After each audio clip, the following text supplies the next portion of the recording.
playing female characters that were written centuries ago. I don't necessarily know that there's. I mean, obviously there are social constraints that were there that aren't necessarily here now, but they are in some way, even if it's just metaphorically. And I think my job is to lend them as much validity as I possibly can, just as being humans, just as being women, regardless of where we happen to set this particular play. And as you know, Shakespeare's plays are set sometimes on the moon, so you have to make sense of that somehow. And to me, they're just people. They're just people, women with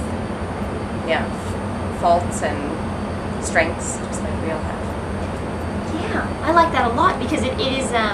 It seems like the women are framed in where they live and what they are asked to do by the social constraints of the society, and especially in Much Ado About Nothing. It's interesting because as we both participate in that, somebody is at their wedding thrown, on the ground and dishonored in front of an entire wedding ceremony, which might to the modern audience think, oh, this is really extreme. But if you're playing the truth of who the person is and the truth of the circumstances, I think Shakespeare is very well rounded in his female characters and how he explains how they feel, even though the situations might be different than modern times. There's not a lot of female women in Shakespeare. No, there are. As it is. There are. Lots and lots of men, and there's just a few women, and there are jokes about women are just kind of always on the ground in Shakespeare and kind of being beat upon by the men. But I think a lot of it comes from the social climate. I wish there were more women, actually, in Shakespeare. I do too. That's why I think swapping genders is really interesting, and anything that you can do to sort of lift the boundaries that he had.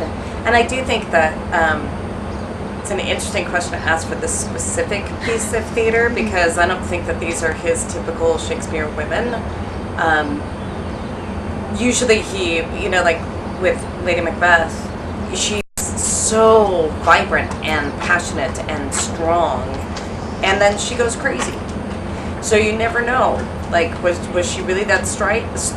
Was she really that strong? Was she really that vibrant? Because then all of a sudden she goes crazy. So it's like something to discount what you thought you knew or what you thought she knew.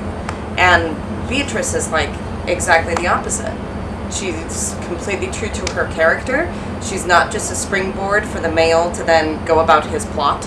She's really strong, vibrant, wonderful character. There's a belief of mine that I have that Lynn and I, the director, spoke about this, that he must have just been having a really great affair with a fantastic woman when he wrote this play, because she's not like the rest of them. That is great. And Hero's interesting, almost like a foil to Beatrice, because she seems the meeker and the more impressive of the other ones. But it's interesting that Beatrice, of all the other people, is her backbone, is her strength, and is her life in the play. And so I think I found a way to justify her actions there. Anyway, I don't think she's just a pushover. I agree. Yeah. My favorite line from Beatrice is, "I love you with so much of my heart, there is none left to protest." Oh. That's my favorite line I think she has. She's got some good ones. Yeah. So I think some of my favorite lines are Beatrice's lines too. But I guess of Hero's lines, I think.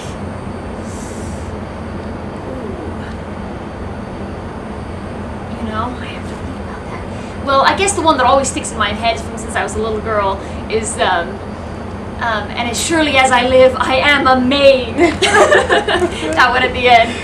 That's a good one. That's a good one. Great.